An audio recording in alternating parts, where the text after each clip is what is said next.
अल्हम्दुलिल्लाहि वहदह वस्सलातु वस्सलामु अला मन ला नबिय्य बअदह वला रसूलहु बअदह अम्मा बाद। अजीज तलबा तालिबात, अस्सलामु अलैकुम रहमतुल्लाहि व बरकातुहू। सेक्सुअल रिप्रोडक्शन इन प्लांट्स हम पढ़ रहे थे। हमने इसमें पढ़ा कि सेक्सुअल रिप्रोडक्शन जो प्लांट्स में होती है, it occurs with the help of flowers. Angiosperms में, फ्लावरिंग प्लांट्स में जो सेक्सुअल रिप्रोडक्शन होती है वो फ्लावर्स के जरिए होती है। और फिर हमने फ्लावर का स्ट्रक्चर पढ़ा। हमने इसमें 4 बेसिक वर्गल्स के बारे में डिस्कस किया: कैलेक्स, करोला, एंड्रोइशियम, गाइनोइशियम। हमने आपको बताया कि calyx and corolla they are sterile whorls, they are non essential components of the flower, while as endoecium and gynoecium they are the fertile whorls representing male and female whorl respectively, and are the essential whorls of the flower. Some flower contains both endoecium and gynoecium. They are called as bisexual flowers or hermaphrodite flowers or monoecious flowers, while as some may contain either an endoecium or a gynoecium. Where you can say sexes are separate. Such flowers are called as monosexual or dioecious flowers or plants. तो उसके बाद मैंने आपको बताया जो एंथरस होते हैं उनका रोल क्या है, स्टेमिनस का, एंड्रोइशियम का रोल क्या है। वो पोलन ग्रेनस बनाते हैं। एक पोलन ग्रेन में 2 गेमीट्स होते हैं जो शिफ्ट होते हैं फ्रॉम एंथर टू स्टिग्मा। उसको हम पॉलिनेशन कहते हैं। पॉलिनेशन के बाद हमारा नेक्स्ट पूरी जो टॉपिक है उसको हम कहते हैं बेटा, जो हमारा आज का टॉपिक है, fertilisation.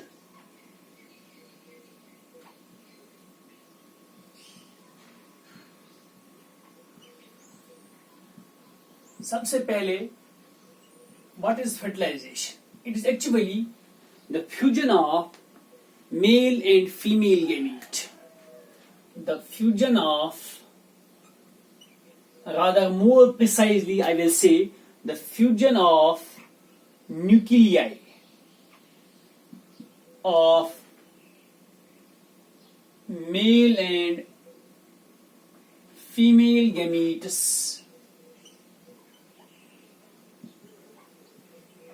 to form zygote. To form zygote is known as fertilization.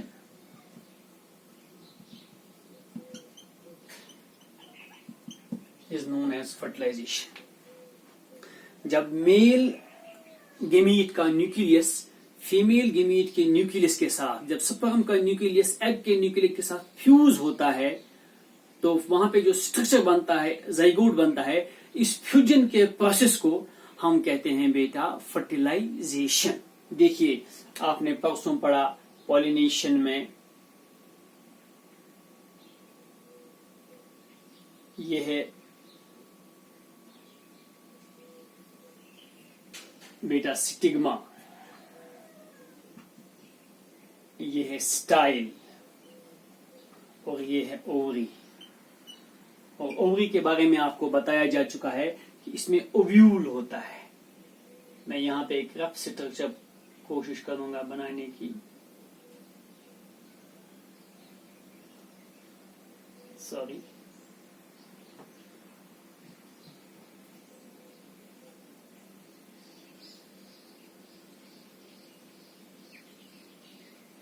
ये देखिए बेटा, ये है ओवरी, ये है ओव्यूल।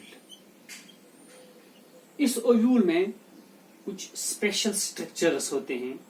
एक तो इसमें सबसे पहला होता है 3 एंटीपोडल सेल्स, इनको हम कहते हैं एंटीपोडल सेल्स। आप याद रखेंगे, मैट्रिक स्टैंडर्ड के लिए ये लेक्चर है।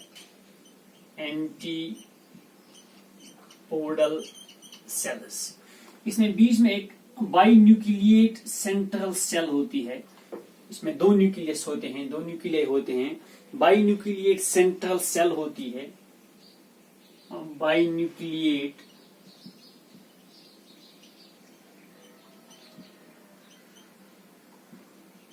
Central cell. इन 2 न्यूक्लियाई को हम कहते हैं polar nuclei. Two polar nuclei, या इसको हम दूसरा नाम देते हैं सेकेंडरी न्यूक्लियस। Secondary nucleus. और यहां पे नीचे होता है एक 3 सेल्स का एक यूनिट, जिसको आप कहते हैं egg apparatus. Egg apparatus. Egg apparatus में बेटा 2 चीजें होती है।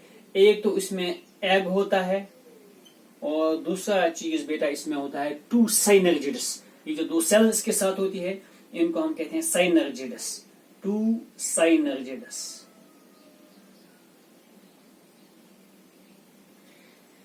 ये हमारा ओव्यूल है, और ये हमारा फीमेल गेमेटोफाइट जिसको आप कहेंगे कार्पेल है। इसके अंदर ओव्यूल है। ओवरी के अंदर जो ओव्यूलस का अरेंजमेंट होता है उसका हम प्लासेंटेशन कहते हैं।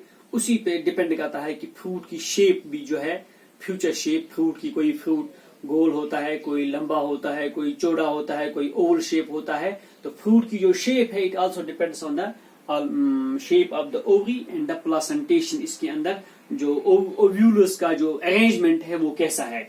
तो आप देख लीजिए, जैसे ही आपने पॉलिनेशन की, सक्सेसफुल पॉलिनेशन हो गई, एक पोलन ग्रेन एंथर से होके यहाँ पे आया किसी भी रीजन की वजह से, चाहे ऑर्निथोफिली के जरिए, एंटीमोफिली के जरिए, हाइड्रोफिली के जरिए, कैरोप्टेरोफिली के जरिए, एरोफिली के जरिए। बहरहाल हमने परसों जो है लेक्चर में, पॉलिनेशन के लेक्चर में इसको यहां तक पहुंचाया। अब देखिए बेटा, अगर यहाँ पे कुछ केमिकल स्क्रीट किए जाते हैं और ये एश्योर किया जाता है कि ये हमारे ही प्लांट का, यानी कि हमारे ही जीनोम सेट का जो है पोलन ग्रेन है जो इसको फर्टिलाइज कर सकता है, तो ये जो है पोलन ग्रेन ये जनरेट होता है इन pollen tube.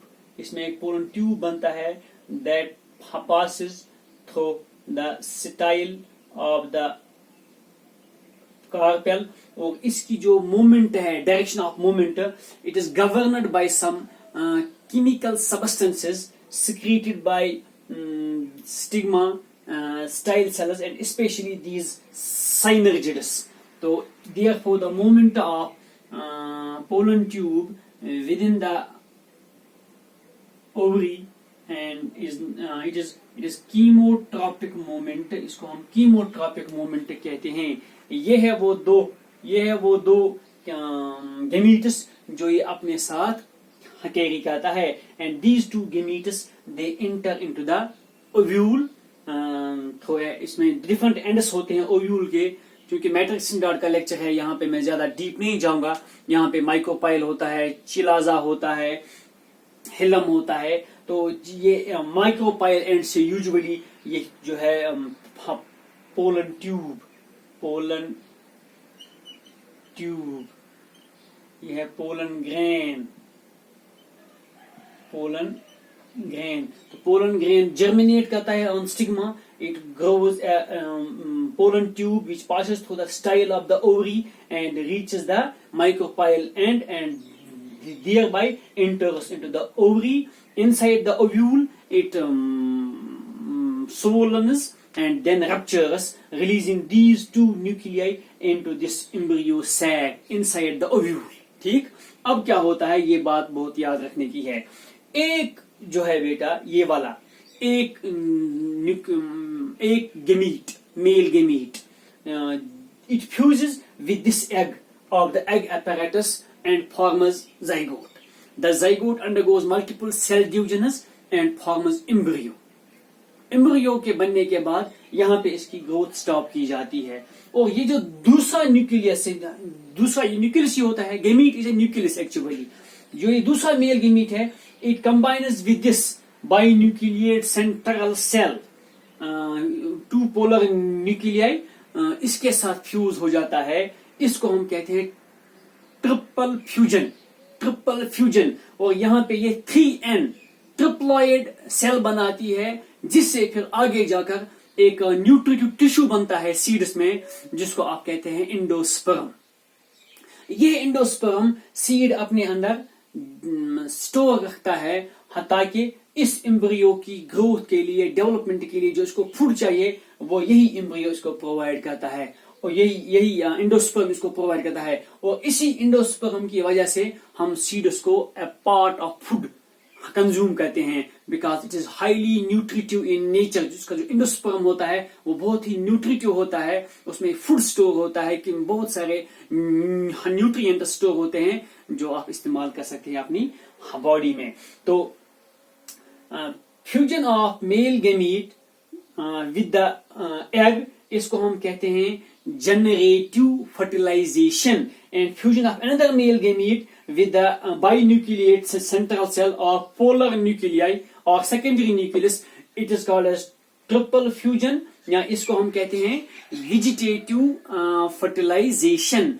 These two types of fertilizations, they occur all together in case of flowering plants. This phenomena of fertilization is called as double fertilization. Double fertilisation plants में होती है, and double fertilisation एक तो होती है बेटा यहां पे जनरेटिव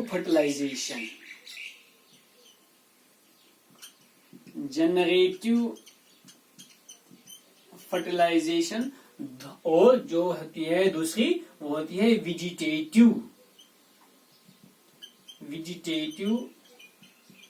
फर्टिलाइजेशन। ये होती है फ्यूजन ऑफ मेल गैमीट, याद रखिए आप, male gamete with the egg. ये होती है fusion of male gamete, second male gamete, ये मैं लिखूंगा फर्स्ट मेल गैमीट, यहां मैं लिखूंगा second male gamete with secondary nucleus, यहाँ पोलर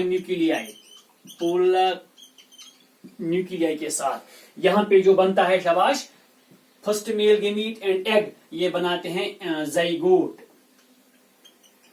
चेंज होता है इनटू एम्ब्रियो, और ये जो दूसरा मेल गैमीट होता है इट चेंजेस इनटू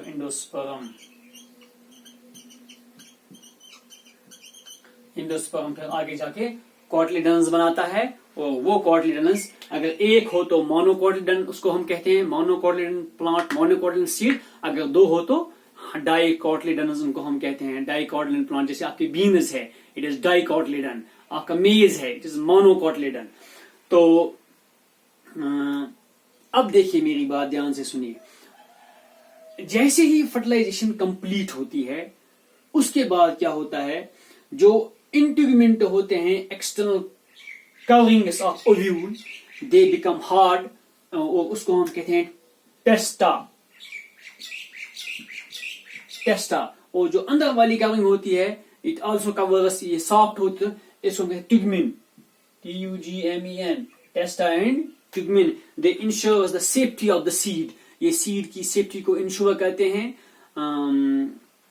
एक बात, दूसरी बात, जैसे ही सीड डेवलप होना शुरू हो जाता है इसके फौरन बाद ही प्लांट्स में ऐसे हार्मोन्स, इसके साथ साथ ही प्लांट्स में इस ओवरी में ऑक्सिन्स, जो प्लांट हार्मोन्स है, इसके कंट्रोल के जरिए जो ओवरी के वाल को है, एक्सटर्नल वाल को है, इसको फ्लशी किया जाता है, इसको राइपन किया जाता है। एंड दिस राइपनड ओवरी, इसी को हम कहते हैं बेटा फ्रूट, राइपनड ओवरी।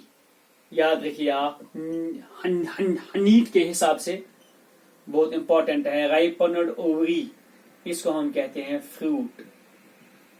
तो यही जो है ये फ्रूट आप इस्तेमाल करते हैं। ट्रू फ्रूट जो होता है, true fruit, real fruit, that is a राइपनड ovary. इसके बाद हमारे पास फॉल्स फ्रूट्स भी होते हैं। फॉर एग्जाम्पल कुछ ओवरीज ऐसी होती है, अगर ओवरी रिसेप्टेकल के बिल्कुल ऊपर हूं उसको हम सुपीरियर ओवरी कहते हैं। सुपीरियर ओवरी में यूजुअली ट्रू फ्रूट होता है, लेकिन कभी कभी क्या होता है कि ओवरी जो होती है it is inferior, it is inside the receptacle, वहां पे ओवरी डेवलप नहीं होती है, ओवरी का बाल फ्लश नहीं बनता, बल्कि रिसेप्टेकल पूरा डेवलप होता है। फिर हम रिसेप्टेकल ही एज फ्रूट इस्तेमाल करते हैं, उसको हम फॉल्स फ्रूट भी कहते हैं। फ्रूट्स बहुत सारे हैं, आप पढ़ेंगे TDC में इसकी किस्में, ड्राई फ्रूट्स, फ्लशी फ्रूट्स, वगैरह वगैरह। तो इस तरह से जो ये है यहाँ पे सीड बनता है, और सीड के अंदर अब दो चीजें इंपॉर्टेंट हमने बनाई। एक तो हमने वहां पे एम्ब्रियो बनाया, एक वहां पे हमने इंडोस्पर्म बनाया। और ये जो एम्ब्रियो है, आप देखिए अगर आप ग्राम सीड को खोलेंगे तो लगभग लगभग आपको ऐसा मिलेगा। वो यहाँ पे एक ऐसा स्ट्रक्चर होता है जो ग्राम होता है, ग्राम सीड। तो जो ये नीचे वाली एक्सीज है इसको हम रेडिकल कहते हैं। रेडिकल ये है फ्यूचर रूट। एम्ब्रियो एक्सीज जो होती है, एम्ब्रियो एक्सीज का एक लोअर पॉइंट होता है, एक अपर पॉइंट होता है, बीच में ये कनेक्ट होता है टू टू कॉटलिडनस। जो अपर एंड है उसको हम कहते हैं plumule. Plumule it is future shoot. जैसे ही ये फेवरेबल कंडीशंस में आप इसको जमीन में डालते हैं, पानी में डालते हैं, मॉइस्चर अवेलेबल होता है, लाइट अवेलेबल होती है, टेम्परेचर अच्छा होता है, दिस सीड कोट ये ब्रेक हो जाता है बाय इम्बाइबिशन, पानी के पीने से। जब आप इसको जमीन में डालते हैं और ऊपर से पानी डालते हैं, और अंदर जो हार्मोनल एक्टिविटीज होती है, जो डॉर्मेंसी स्टेज होता है, वो खत्म हो जाता है, तो ये ब्रेक हो जाता है। तो ये जो रेडिकल है रूट, प्राइमरी रूट सिस्टम बनाता है, और जो प्लूम्यूल है प्राइमरी शूट सिस्टम बनाता है। इस तरह से फिर यही एम्ब्रियो चेंज होता है इनटू सीडलिंग्स, प्लांटलेट्स, और फिर आगे जाके नया प्लांट बनाता है। इस तरह से अल्हम्दुलिल्लाह हमारा जो है सेक्सुअल रिप्रोडक्शन इन प्लांट्स का जो ये लंबा टॉपिक था, 2-3 दिन ये चला, तो इसको हमने मुकम्मल किया बफज़ल ताला। तो अगला लेक्चर इंशाअल्लाह sexual reproduction in human beings लेके मैं आपके सामने हाजिर होता हूँ। तब तक अस्सलामु अलैकुम रहमतुल्लाहि व बरकातुहू।